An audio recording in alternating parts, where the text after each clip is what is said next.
Okay. Hey guys, this is Jakob. I'm content manager and I'm helping small and medium enterprises with their content strategy. In my podcast, Content Marketing Mastery, I'm interviewing people who create great content in the PR area or in their own media or on paid media. And today I have a special guest that I know since 2017, and his name is Tai Tran. Welcome to my podcast, Tai. Thanks, Jakob. Yeah, really excited to finally get a chance to come on and speak to a lot of your listener because I've been huge fan of the work that you all do, and really excited to be here today. I am really a huge fan of you because the first time that I recognized your work was this amazing TED talk that you gave. And this is already also the topic. You spoke about your personal story or about your background, about the work that you did in the US. And it had, I don't know, 100,000 views or 1 million. I don't know the numbers, but it was very high. And that was the first time that I recognized you and your message. And the coolest thing is that I liked it and I commented, and you all liked them and also commented back. That was something that I very liked. Yeah. Mhm.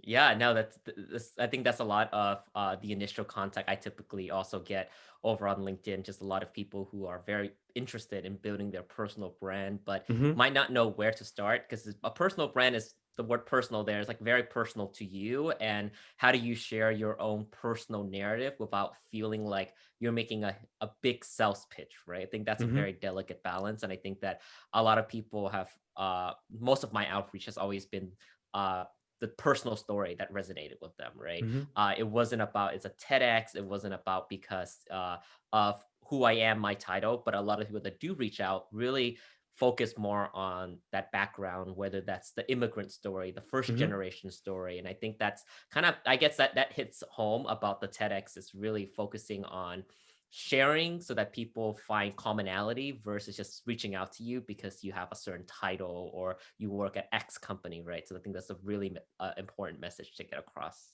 Yeah. Yeah.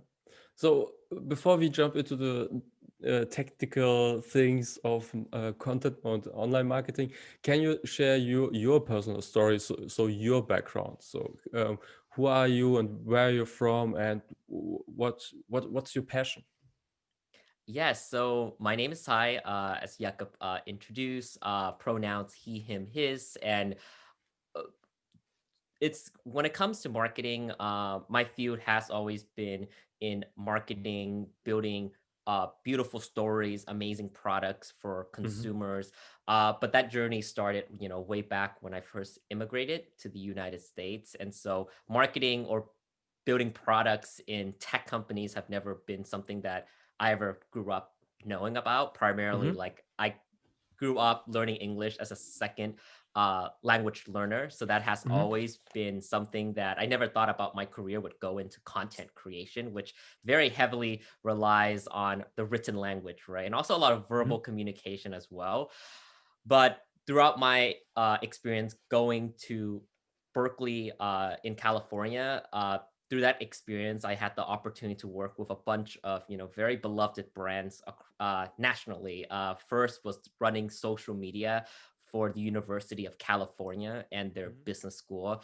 After that, it was with Samsung and then also at Apple as well, Hmm. launching their social media presence. So a lot of those work have had that balance of working in the not-for-profit sector, but also for-profit sector to see how a business is run. How do you run marketing with a multi-million dollar budget, but also how do Hmm. you run marketing in a very scrappy startup, right? So there's a Hmm. very delicate balance between two, and I'm really excited to share a little bit more about how do you start marketing when you're maybe just a team of one. If you're lucky, maybe a team of one plus an intern or maybe a few contractors, Yes. right? Yes. That's really important. And so today, fast forward, I'm currently the head of marketing Hmm. at Matter. We're based in San Francisco. Our product is around delivering productive, pleasant, and positive professional feedback. So it's a tool for professional to share feedback among their team to grow and adopt a growth mindset. And outside of work, I also run a nonprofit called Close the Gap. Our Yeah. focus is pretty much mentoring low income students to help them reach their full potential through Hmm. mentorship. Hmm. Love it. So we are going to speak about Meta and also close the gap because I have a couple of questions about them. So, but just when you told your story, how old were you when you immigrated to the US? So, what was your age?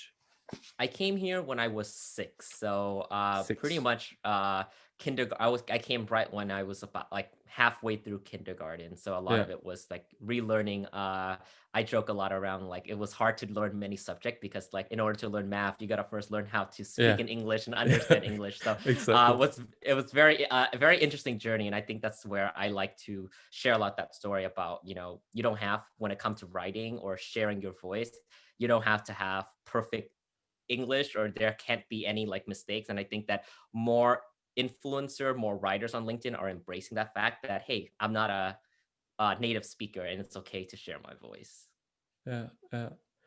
And is there one particular memory that you have when you came when you came to the US that one of the first or something that you remember from that time? Yeah, I think during that time when I first moved to the US, like of course I had to take several classes to make sure that I was up to speed with Hmm. kind of the American education system. So a lot of that was like extra classes on top of my normal workload. I Hmm. think one of my fondest memory was I think between first and third grade, I also had to take like an ESL class, so English as a second language program, where they taught a lot of students that might have not grew up learning English as their first language inside their house. And so I remember that one instructor who was very kind. His like I think on top of taking English as like a normal class, we also had to Mm. like work with him. He's like our tutor in a sense, right? We Yeah. always Yeah. read passages. So a lot of that was just really fond memory of thinking about how do you use English, not just to read and write, but also communicate ideas that you want. And a lot of that was really how do we communicate abstract kind of like messages through verbal communication. Hmm. Hmm. Cool. Sounds great. And your parents are originally from Vietnam, right? Yes, so I was Yeah. my brother, myself, and my parents we were all born in Vietnam. Vietnam. In which city? You said what?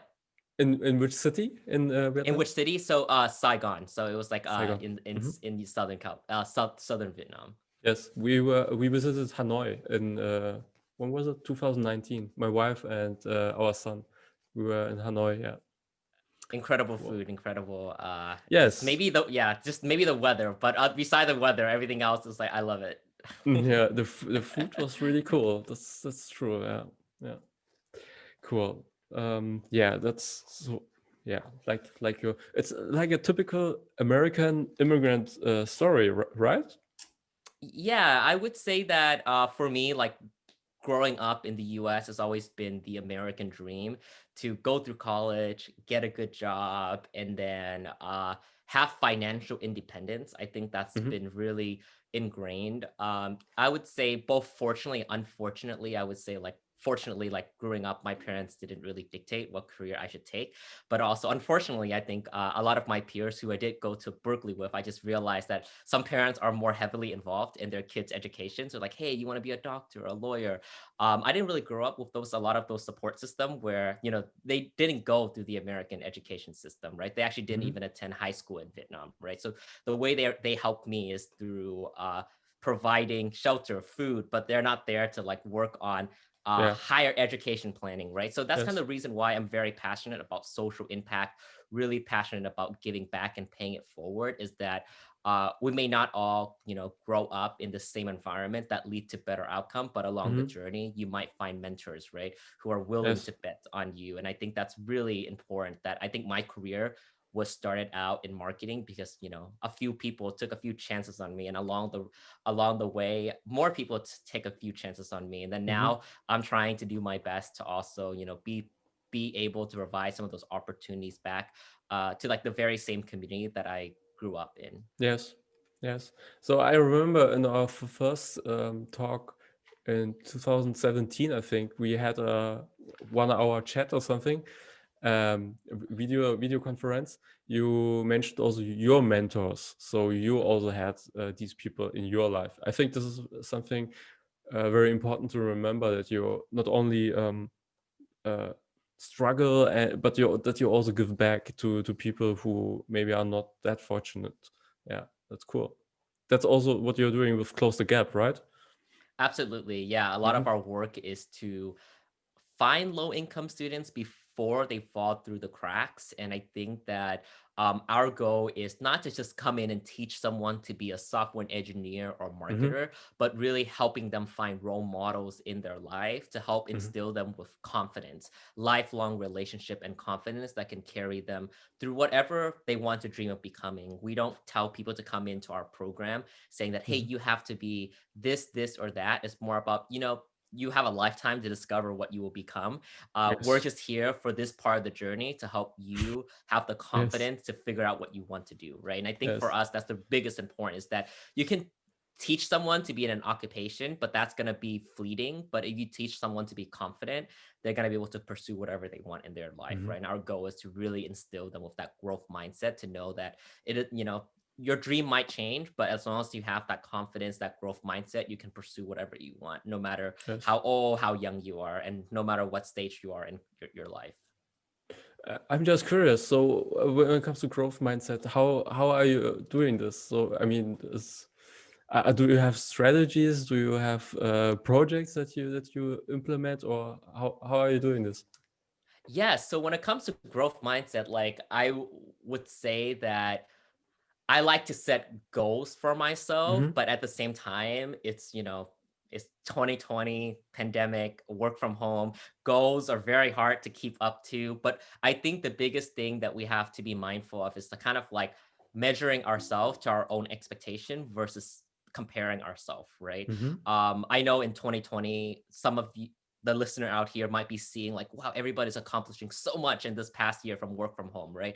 I haven't done much, right? And I think the first advice I give people is like to not compare yourself. Growth Mm-hmm. mindset is internally. It's not about you comparing yourself to your peer, to your friends. It's about what do you want to accomplish, right? And Yes. really taking baby steps, right? If you want to start writing, don't tell yourself that you're gonna write every day because that's probably impossible even for people who write a lot. You may want to start with something small. You may want to say that, hey, I want to start writing, so I'm going to start writing maybe bi-weekly for the year of 2021, right?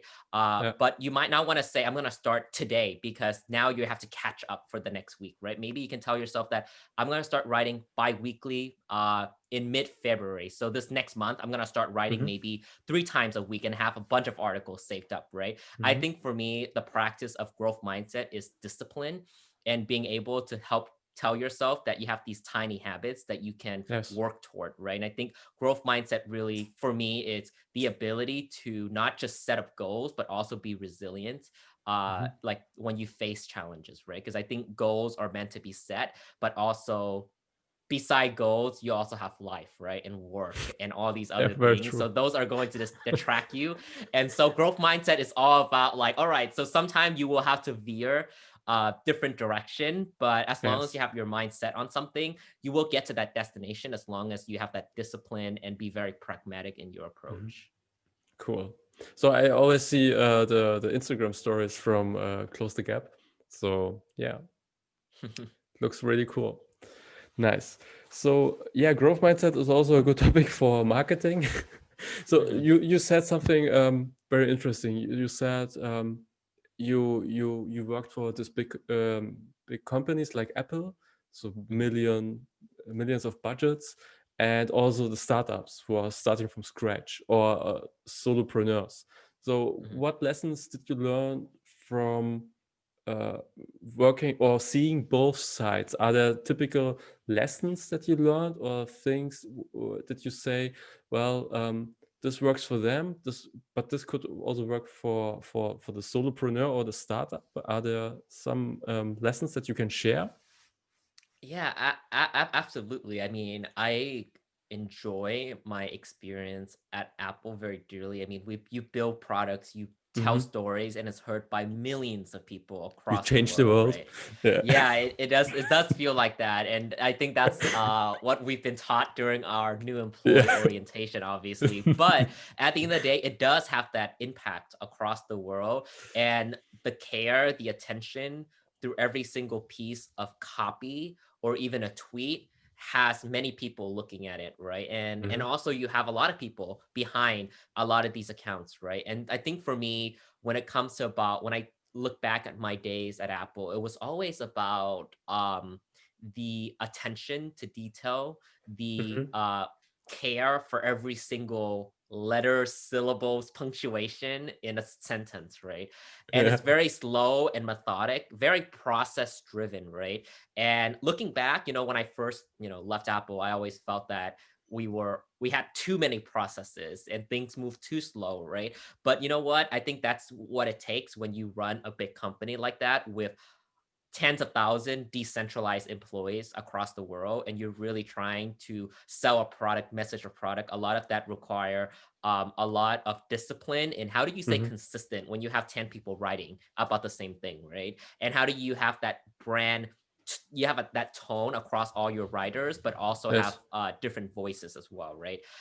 That's super important. And when it comes to startup, so after Apple, I also did a lot of startup, and I realized that one of the biggest pain point with startup is the ability to run a team on a scrappy budget, right? And I think at a startup, you have to take more risk. At Apple, I would say that oftentimes we may not take as many risk as we would have want to, primarily just Yes. because you are a brand that is already established, right? Hmm. Risk is more from a standpoint of maybe product, but not too much risk in marketing, right? And I think for me, that's where startups need to. Early on, you will hear a lot of startups saying that, oh, we want to be Apple, right? But funnily, when you're at Apple, a lot of Apple people will say, we want to be like a startup. We want to move fast, right? And so my advice to entrepreneur when they first start out a company is try to not emulate those bigger brands that you come to love, right? So when I Yeah. think about bigger brands that I come to love, Apple, Google, Amazon, Facebook, Slack, all built very successful businesses. But if you're on day zero, you shouldn't compare to someone on their day 2000, right? Like these companies have been there forever, and they have learned their own ways of failing and doing things the wrong and right ways, right? So as a startup, as a marketer, your goal is to like, how do you build up content, um, good content that takes some risk, but also content that are consistent. I Hmm. think one of the biggest mistake that content marketers or even people that try to build a personal brand is that they start but they never continue. That's always been the New Year resolution, is that you start writing in January and then you see a big dip in terms of whoever's coming back to write more in February, right? I think content marketing takes consistency and Hmm. over time, right? I think that's the biggest lesson I would have to like tell Yeah. tell the It's listener. it's like going to the gym. Many people starting in January to go to the gym, and then in February Yeah. nothing happens. Yeah. Okay. Got it. Mhm. Okay. The cool thing about you is also, so we have these three pillars within content marketing. We have paid media, we have earned media, and we have owned media. These are traditionally these three pillars. And earned media is there where you so to say earn the trust of media, of journalists for PR, for example, or earn the trust of podcast hosts, and they're taking business owners into their channel. And you're also a Forbes author, a Forbes contributor. And this is also, I read also many of your articles when we first chatted, before we first chatted. So can you, for anybody who thinks, well, I can't be a Forbes contributor or something like this, but can you describe how this happened so that you became a Forbes contributor? And okay, this is the first question. Great. How does Yeah. this happen? Yeah. Yeah. So I've been a big fan of Forbes. I mean, Forbes is a international brand. We all heard Yeah. about Forbes, whether it's through the Midas list or the world richest list, or Hmm. also the Forbes 30 under 30 list, right? And been always really love the content that's written by their editors, but also their large network of contributors who cover a variety of Yes. topics in the industry, right? And I would say I've always wanted to be a Forbes writer, probably way back in maybe 2011 when I was still in school, but I Yeah. never thought about ever writing for them. When I see about Forbes, I think about the magazine. Like this is Yeah. like a legitimate. I can see the paper, I can see the magazine. Like how would I ever write on their website? And I think, but over time, as I write more, as I was more into marketing and doing social media, I'm like, oh, you know what? Like I have a voice. I want to start sharing. Mm-hmm. But I never thought about, hey, I'm gonna go share it on Forbes.com. I start writing where I had access to, right? I think that's the Mm-hmm. most important step is if you're interested in writing for major publication, you're gonna have to start from somewhere, right? You're not gonna your day zero isn't gonna be writing on Forbes.com. Your day Yes. zero might be, I'm gonna start posting on medium.com, LinkedIn publishing, or Tumblr, or maybe if Mm-hmm. you're, if you're uh, up with the trends, start TikTok stories, right? Like start where you have access to, build out your fan base, build out your audience, and then start thinking about, okay, so I want to take, what is that big next step, right? For me at that point, I was writing on LinkedIn Mm-hmm. very often, probably once, twice, or even three times a week. And I Mm-hmm. just wanted to start in thinking about, hey, I really want to write for Forbes, but I had zero connection at that point to the Forbes community. But I started reading more from a lot of their writers and just Mm-hmm. start like, hey, you know what? Maybe I will just start connecting with them on LinkedIn and just let them know that I've read their article, enjoyed it, and I'm a follower. And that when I reach out, I just didn't say like, oh, I read that article, right? I gave them a very synthesizing like what they wrote and gave my own opinion, like, oh, do I agree or disagree, right? Just so they Yeah. know that you show that you actually read their content and care about it, right? And through that experience, I actually met a senior contributor who writes for the Forbes CMO network, who was just like, Yeah. hey, I saw some of your writing on LinkedIn, like I'm more than happy to introduce you to one of our editors, right? And that's how the conversation started. Mm-hmm. And through that editor, I was able to start writing for Forbes. And then she's still a mentor of mine today. And I would say she's was one of the proponent to like encouraging me to also nominate myself for the Forbes 30 under 30 list for marketing Mm-hmm. and advertising at that time. So a lot of these Yes. connections and relationship are serendipitous. I mentioned to you that growing up low income and first generation, I did not have contacts or prior relationships to a lot of these bigger corporation like Apple or Ford. But I think through a lot of tenacity and just being very diligent and consistent in your efforts. And just to let you know, at that time, I remember maybe reaching out to like maybe 30 or 40 Forbes contributor, and only two of them responded. And those were the two that made me that kind of gave me the kind of like the thumbs up on becoming a contributor, right? So it doesn't have to, you don't have to like hear back from all 40. It just takes one or Yeah. two people to like listen to your story. Yeah. It's at the end of the day, it's one person that you have to convince, or who has to believe in you and your skills. That's the important thing, I think. Yeah. Okay. So, okay. Yeah. So when you would give advice to an entrepreneur and reverse engineer it, so you mentioned already some things like reading, getting in touch with the contributors, but there's no formula, because this is always something that people ask. How I want a guarantee or something. I mean, there's no guarantee for it, but creating already content, good content, is one good way, I think. Yes. Yeah. Yeah, so absolutely. There's no guarantee when it comes to earned media, Hmm. just like the word earn means, you have to earn their respect and trust, right? Yes. You may, if you have a big budget, work with a very established PR agency, then a lot of those stuff are going to be established on your behalf, right? That's why that you Yeah. do work with agency, because they have those Yeah. prior relationship, right? When it Yes. comes to earned media, is that it is going to be based on those relationship, but I think it's, of course, like if you're a bigger brand, you will have that cachet and the budget to find those press releases that you need. But say that Hmm. you're an entrepreneur, is one of the best thing you mentioned already, Jakob, is to create your own content, because Hmm. when you message someone, they don't just take your words that you who you are, right? They kind of probe around on your LinkedIn, Of on your course. website, on They your will blog, check and you. see like they'll Yeah. check out like see like who is this person that I don't know Yeah. yet, right? And is this someone I want to give a chance to? Is this someone I even want to talk to, right? And your content marketing is kind of like, I would say it's like your portfolio that never sleeps. It just sits Mm-hmm. there and it pays in dividends, right? It's kind of like that. If you think about investing in yourself, content Mm-hmm. marketing exactly that. It's kind of like in you diversify, you invest in your content, and every now and then someone stumble upon your website because they Yes. saw your LinkedIn, or maybe they search on Google on a topic and they stumble on your blog, and now all of a sudden they know who you are, Mm-hmm. and that leads them to a good conversation, right? So I think content marketing kind of like, it's like those words, and kind of it introduces you before you even get on a call, right? And so I Yes. think that's Yes. really important to establish.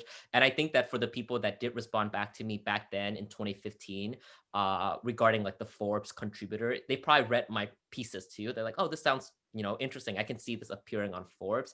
And if I had nothing to show them, they probably would have not 100% knew Yeah. who I was and even Yeah. picked up a call, right? Exactly. So, because this is also something that I got from clients. So, how do I get thousands of followers? Yeah, you have to start creating content. It's not like Mhm. it's like you don't you can't have followers if you don't create content and publish things. So you have Mhm. first publish and create, and then people will come to you.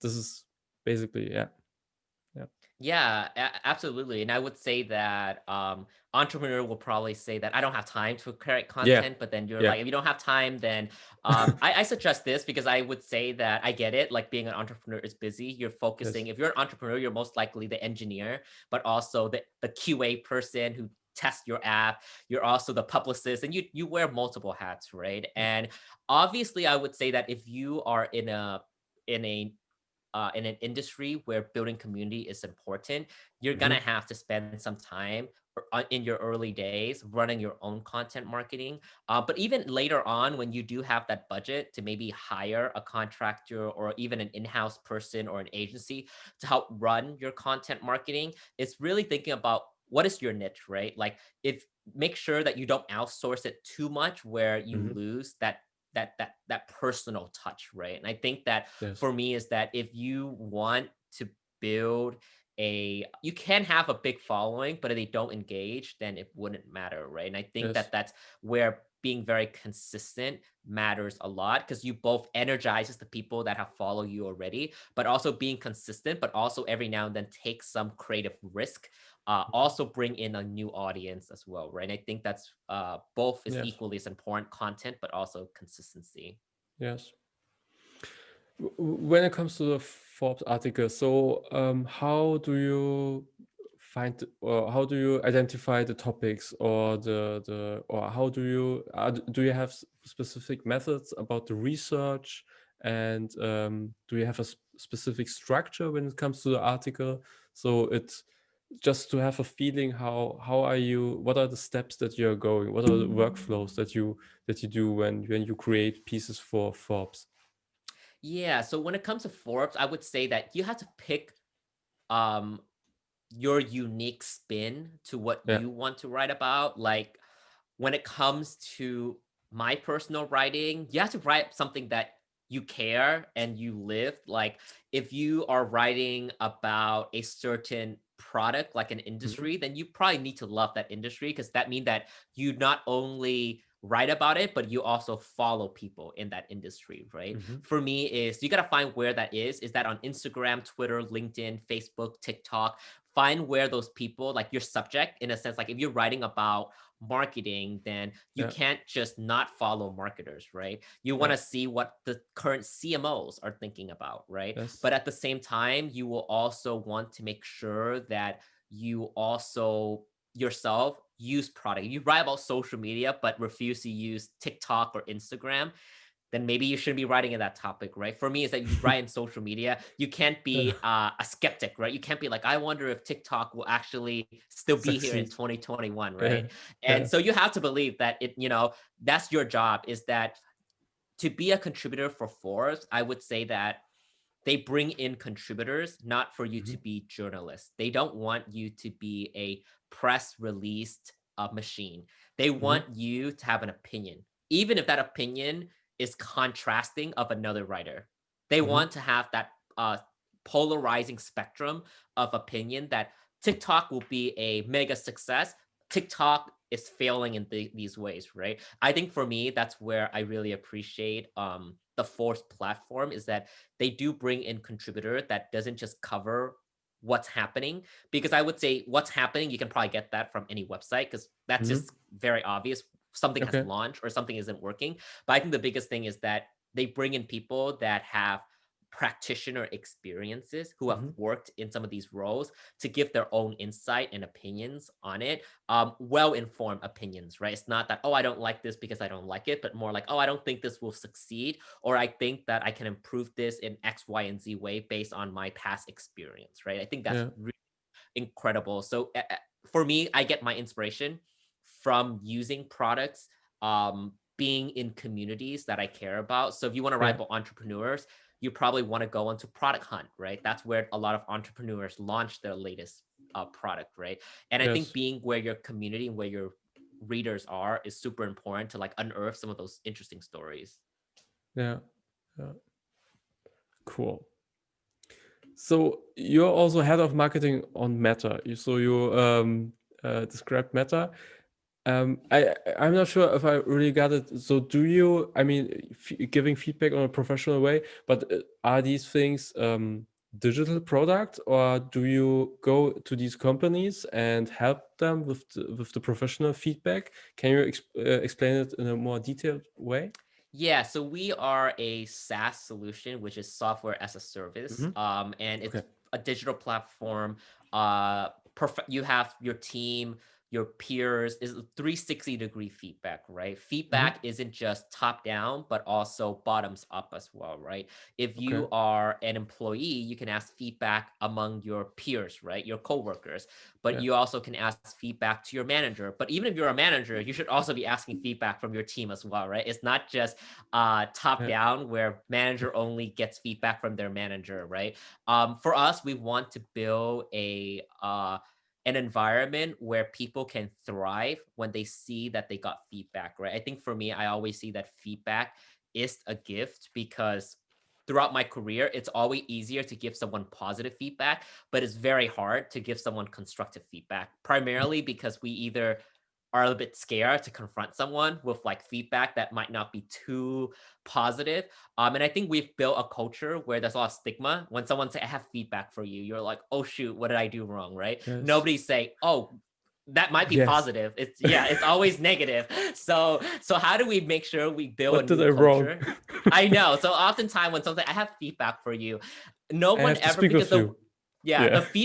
the word feedback should be neutral, right? Because Yeah. feedback just means that, oh, I have something to share, like something about what you just did. Could be positive because there's such thing as positive feedback as well, right? Positive Yes. affirmation and gratitude, right? But people still get nervous when they get that thing about feedback, right? So we Yes. really want to change that environment, that dynamic when it comes to feedback giving, feedback receiving, right? So Mhm. our platform is around giving feedback in real time so that people can grow. Whereas if you only give people feedback once a quarter or maybe twice a year, Yeah. by the time you give the feedback, there's no longer a lesson or a story to share. You Mhm. basically dilute down a situation, a story, like, oh, this happened. So I wanted to give you some like points of improvement. But now it's all the way at the end of the quarter. So it's harder Mhm. for you to remember what happened. But also, sometime when it comes to feedback like that, you may not feel like it's constructive. It feels very personal. It feels like, oh, my feedback is tied to my promotion or my uh compensation. So people are very defensive. Whereas if you focus on giving feedback in real time, but both positive and negative, right? So when I say negative, is more about constructive feedback, right? Don't just say Yes. what's wrong, but say that, hey, I think that this could have been improved, but also I would encourage you to do this, this, and that, or start doing this, continue doing this, but stop doing this, right? Give people a framework so that when you give feedback, it's no Mhm. longer just uh subjective but more objective, right? I think for me that's really important as a society, but I think the tool is giving a lot of people that environment to be their best self and really utilize feedback as a way to grow. Yeah, yeah. And when you say you want to give instant feedback, does this mean something's popping up and then somebody say, "Yeah, could you do this in a different way?" Or what exactly do you mean with giving instant feedback?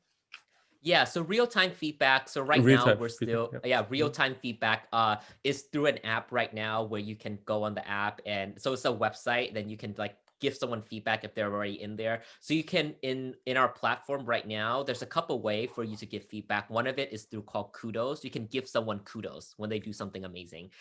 It could be thank you for a great job, well done, or celebrating teamwork, right? You can give a kudos to multiple people on your team, right? And then when it comes to feedback giving, we also give people the ability to give feedback based on skills. So, like Mhm. leadership, communication, candor, inclusiveness, right? Some of our popular skills on the platform are typically leadership, communication, and then Yeah. also candor as well. So a lot of time is again, when it comes to feedback, there has to be a level of trust, right? So a lot of people aren't usually candorous in their feedback. It's a lot of time is like very cryptic, right? Like, ooh, I wish this could be improved, but they don't tell you what you need to improve on, right? Yeah. So the real time nature is that after a project is done, or every Friday, we call it Feedback Friday. So every Friday, give feedback to someone who's new on your team.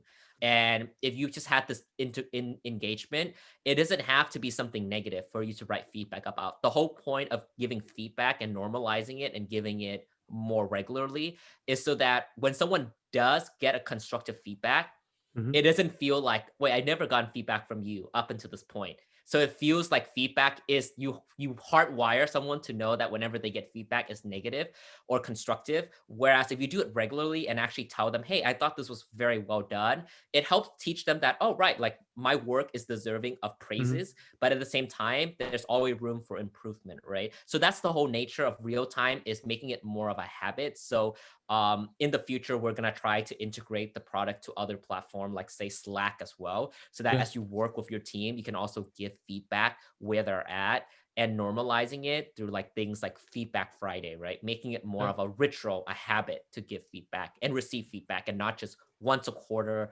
or once every 6 months. Yeah. Yeah.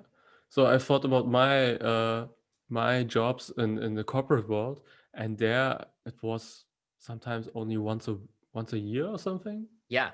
Yeah, so a formal conversation where you meet with your boss and then speak about your job. Yeah, It's yeah, very formal. And I would say mm, that the one cool thing about you mentioned earlier, like, do we go to companies and help them with this? So yeah, Matter actually started out as a very bottoms up solution. So we focus a lot on how can individual get a lot of benefit from from a product like Matter is the mhm. feedback platform carries with you as you change jobs. So if you think about most of Ah, your okay, job and yes, feedback, it's kind of locked away in their portal, HR yeah, portal. You never it's actually, unless you print it out. I do have like printed copy because at that point, like we did printed copy, but like old that's the school. only way I have it. But Yeah, otherwise, it's always locked behind an HR system at another hmm, company. And you think about it, like your feedback in a sense grow with you in your career, right? hmm, So why doesn't hmm, it come with you with each job that you have? So that yeah, our goal is that we actually started out the product and the company thinking about how do we make feedback more pleasant for the individual contributor, for the freelancer, not for yeah, manager. Like the yeah, yeah, byproduct is that manager will see their team improve, but we want to make the feedback experience better for the yes, individual user, right? Because up to this point, feedback has always been very HR driven or like VP and manager driven, right? hmm, And so that is really the biggest goal is how do we get more individual contributors and even freelancer like yourself, because we notice that a big proportion of our user are also freelancer and they're like, oh, I actually don't go through the normal performance review cycle like a yeah, normal corporate employee. I work with clients, and they're like, oh, you can also ask your client for feedback because clients always have feedback. So they will be more than happy to give you like professional feedback. Like, hey, I wish you were more responsive to my email, right? And so actually a lot of our freelancer user appreciate the product. It's free. So they get to like also send it to their client. And that Yeah. actually helped their client see that, oh, wow, this freelancer or this contractor actually care about the working relationship too. It's not just the product, but they actually Yeah. care about the way they communicate, right? I think that's a Yeah. really Yeah. important selling point. Cool. So, I mean, this is a big thing. So, I mean, feedback has this connotation. It is not that positive, but changing this connotation or this way of how people feel about it is in my opinion, a big thing. So, how do you how do you think strategically about the marketing process? So, and also the execution. I mean, this is a big task. It is, and we can't change it overnight. We can only Yes. change it through concerted efforts of helping people to normalize that feedback isn't something that when you hear about, like sometimes, you have a cold sweat hearing that you got feedback, right? Hmm. Or you're about to be pulled in for a call. How do we change that culture? And I think one of the biggest way that we're going to be focused in 2021 is really making it more of a habit and a ritual where if you constantly always get feedback, both positive and constructive, you're gonna start believing that, oh, when I get feedback, it's like a gift. I'm actually delighted to see it. Hmm. And for us, it's really about creating content that speak to our users. So one of the things that our team is still fairly scrappy and small. We're a team of 13. So the marketing team is myself and two other people, right? So it's still a very small team, and we don't have the multi-million dollar budget that we would have, Hmm. at Apple, right? And so we have to think about what are ways we can bring people into our door.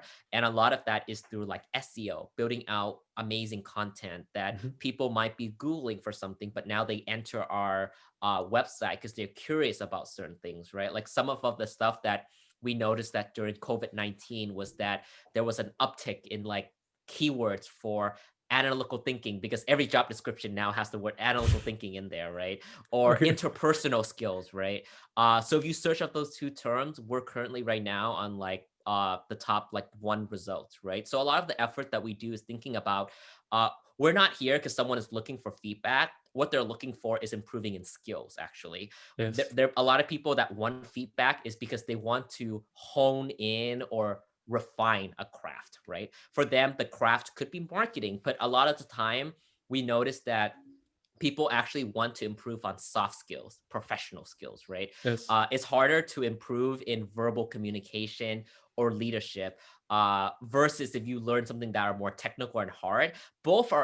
Both probably hard, but in the long term, it's harder to work on those soft skills because people typically don't give you those feedback because it's so small. They don't know how to give it to you. So on the platform, whenever you give a feedback, we always ask them to like, hey, can you put together what skill you're trying to give this feedback for? So that way they have a way to start the conversation, right? I think Mhm. that's really important for us. And that I mentioned earlier is that our content marketing needs to support those effort of um people might not know that to improve a skill, you first need to get feedback on it. Mhm. It sounds kind of like a catch 22, like, well, you can't really Yeah. work on verbal communication until you know that you're not good at it or like maybe you could improve in it, right? Because a lot of time people go through their career not getting feedback on a certain thing, not because like they didn't know, it's just nobody tell them about it, right? And Yeah. typically you might be spending thousands of dollars on a skill that you might actually be good at but people aren't telling you about it, or you might be spending it on the wrong skills that you should be working on, right? I think that's Mm. really important, and that's how kind of like feedback help you kind of check where your some of your blind spot, but also where some of your strengths are in. Mm. Very cool. Never thought about feedback in that way. Really amazing. So you're as head of marketing, you're also looking for trends, and I'm sure checking all new tools and things. Do you have a structure, or no? Other question: what trends do you see when it comes to marketing, to digital marketing? Yes, I think when it comes to digital marketing, this might be a little bit more like away from like your traditional of like SEO, SEM, and digital display. But I think there's a huge emphasis around two things. One is building community, but Mm-hmm. also two is uh having real writers, your CEO writing something, or someone that is actually writing content is not just from a content marketing person, Mm-hmm. right? Mm-hmm. It's really Authentic important. content. Authentic voices. I've been Yeah. noticing that if you one trend that I've noticed in like PR and marketing is that there's a lot of journalists who have been in traditional newsroom. They have now left those jobs to start their Yes. own newsletter now, and that's possible because of like platform like Substack that allow you to have paid subscription, right? Some of these Mm-hmm. writers realize that the readers were following the newsletter, like the newspaper, not because of the big title of the newsroom, is because of the writers, right? And they can actually, it's kind of like thinking about journalists are now becoming their own influencers, right? Mm-hmm. And newsletter is now another platform that it's like what used to be very, I think in 2000 when you hear newsletter you might think like what, another newsletter, but now it's back in now. People love newsletter, and I think the reason why people love newsletter is not because it's spammy anymore. It's because, oh, it's written by people that I want to hear from, Mm-hmm. but also they understand that my time is limited, so they're not going to give me content that are bloated. Is Yeah. important content, right? And so I think community and authentic voices are now coming, bubbling up as something that more startups and companies should care about. You can't buy community. Mm-hmm. For me, is that you might be able to like maybe hire a PR agency and they might have relationship that can help you get press, right? But community is kind of hard to embed yourself inside some of these community, and a lot of startups are trying their best to build out, community that they own as well. And it's very delicate. So I think community building is really important, whether that's through Slack community, newsletter, Facebook groups. And how do you really get those people to be excited Mm-hmm. about your brand, to talk about things related to the brand and things related to the brand as well? Yeah. Yeah. Many, many good things. Yes. Cool. So this is one question that I wanted to ask you. So is there, do you have a topic that you never spoke about in a podcast or an interview, and you would love to speak about, or just to maybe it's a statement or something that Hmm. you truly want to share with the world? Is there something? Ooh, that's a tough one. Cause yeah, I'm trying just to comb through like all the conversation I've had when it comes to marketing and thinking about where that comes to be. And I would say that I would say something that I haven't shared a lot is thinking about marketing, especially from a startup context, is that marketing can't just live in our own bubble of just creating Mhm. content. Marketing needs to be embedded in a cross-functional way. Your typical marketing person now can't just be a non-technical person that just writes content, but sometimes, especially in my world where it's in a technology company, you Yes. have to be able to interact with engineers, Mhm. product designers, and you also have to be able to interact. If you're a bigger company, you may have to interact with your legal counterpart or your financial accountant and your Sales controller, team. and yeah, so sales team as well, right? And I think for me, like all these important aspect of it is because your traditional marketing person will always have to work with sales at the end of the day, but they rarely maybe work with the product team, right? If you think about it, like a lot of time marketing have to tell stories, build brand around a product, right? And sometimes they weren't the people that built the product, right? Yes. It's some another team that does it. So how do you embed marketing inside a very I would say a matrix organization, even a startup? I would say even as a startup of 20 people,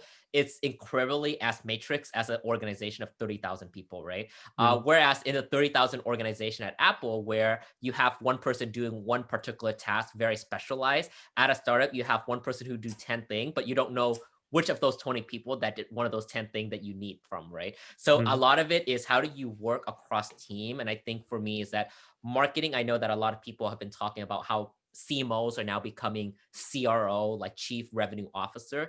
One thing that I haven't really seen a lot is how marketing, I see a lot of product marketers are now becoming product managers, right? So I've been seeing that marketing as an organization are now becoming more technical and more Hmm. involved in the product research process, but also along the way supporting the product and engineering team very closely as well. So it's no longer just Yeah. marketing always tie up with PR and sales, but now marketing is also working together very closely with engineering and product Yeah. as well, Yeah.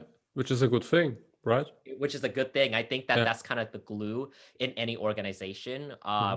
If you have the product manager who really lead a lot of the engineering and product building effort, the product marketing person under marketing is leading a lot of those go to market strategy, but also working with their legal and PR counterpart, right? Yeah. To Yeah. make sure that, hey, when we announce this product, we're not Yeah. going to get a PR nightmare or like legal complications. Cool. So, yeah, we are running out of time. Already my last question. I mean, I could listen to you one more hour. My final question is, who would you recommend for my podcast? So in the area of content or PR or journalism, in that background, is there somebody who could be interesting for this podcast?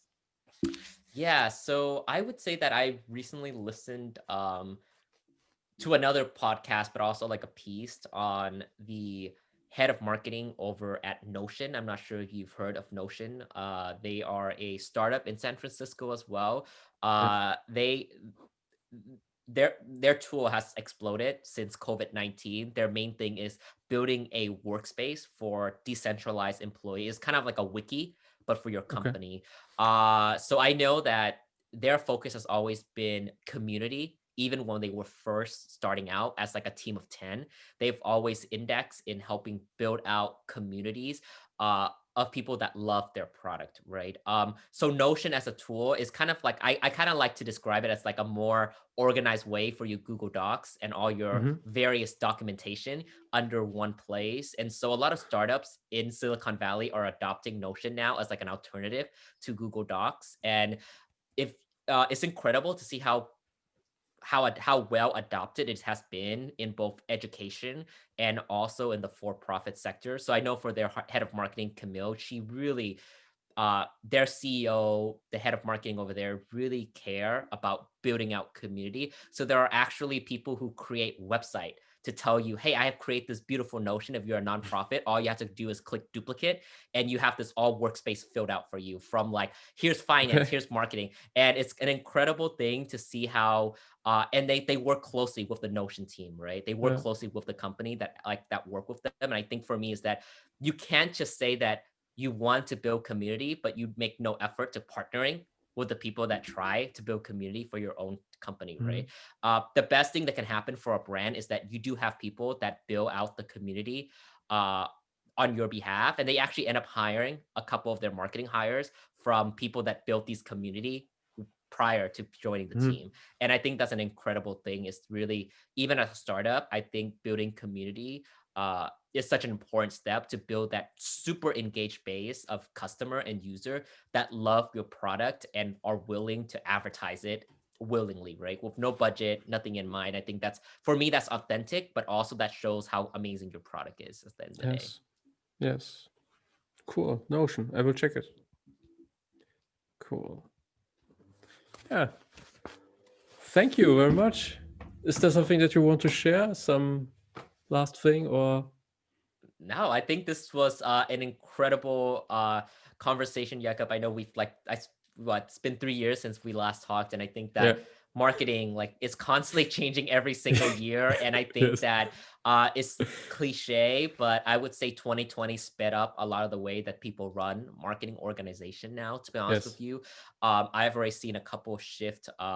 There's more people. I would say there's a rebound now in terms like I know there was a dip when it comes to hiring back in March of 2020, but now all of those are going back up. Definitely been seeing more product marketing switching over to product managers, but now more marketing organization are really trying to bring in content marketing writers that Hmm. have lived experience. If they're trying to engage with diverse community, they need to actually have writers that come from those communities. I think that's really important. With content, to be honest, you can't really fake it till you make it. A lot of time, you want people that can speak authentic stories. Those are some interesting trends, and I think it's amazing to see that marketing is now getting closer back to thinking about, right, we can't just predict what customers are going to say 2 years from now. We should actually look at the current events today and see what our customer are talking about and try to Hmm. be part of those conversation.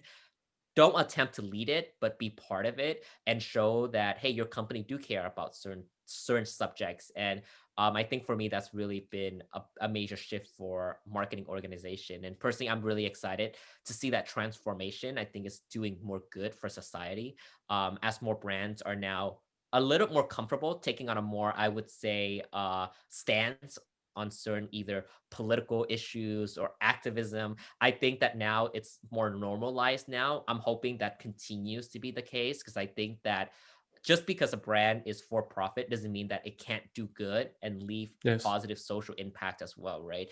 And I think Yes. marketing, PR, specialists and leaders are going to have to navigate this in 2021 as we continue to go through the pandemic, and like world events are changing, and I'm really excited to like see how the Mhm. year unfold. But overall, I'm hoping that everyone on your podcast who are listening in, that they have an incredible year, but also stay safe and stay healthy as well. Yes. Very good. Nothing to add. That was the perfect ending. Tai. So really, thank you for your time. Really enjoyed You the bet. conversation. Yeah, it was You bet. great. Yeah. Let me know how. I'm pretty sure we'll continue talking over Yeah, Messenger after this. definitely. So let me know if I could be of any help, and then I'll let you know as if there's anything on my end when it comes to like PR or anything that I can get support on. But like definitely let me know if I could be if any support for you and the work that you do. I'll be on standby on Instagram or Messenger. So you have my contact. So just let me know if I can do anything to support the work that you do. All right, happy to like support from afar. All right. Hopefully the next time we talk, it won't be another 3 years. So hopefully Yeah. it'll be hopefully not another kid Mm, by the next time I talk. Maybe that'd be a great thing of another kid by the next time I talk. But mm, yeah. TBD. To be All right. continued. Yeah. To be continued. All right. So hopefully the next time we speak, it won't be 3 more years from now. But let me know when the podcast is out. Really excited to see it, and then we'll Yeah. go from there. Okay.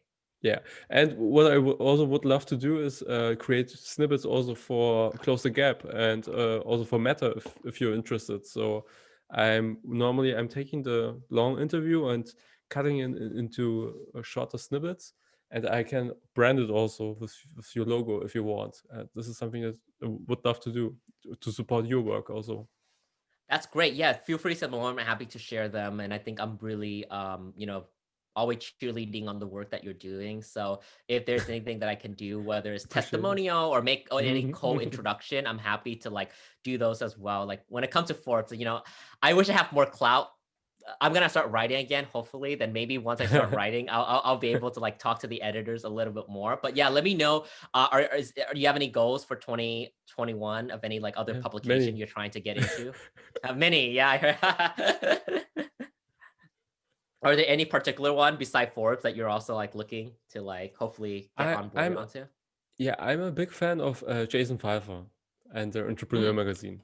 I interviewed Jason also in my podcast. So yeah, I would really love to do closer work with him because I like his way of style, his way of creating content and also delivering it.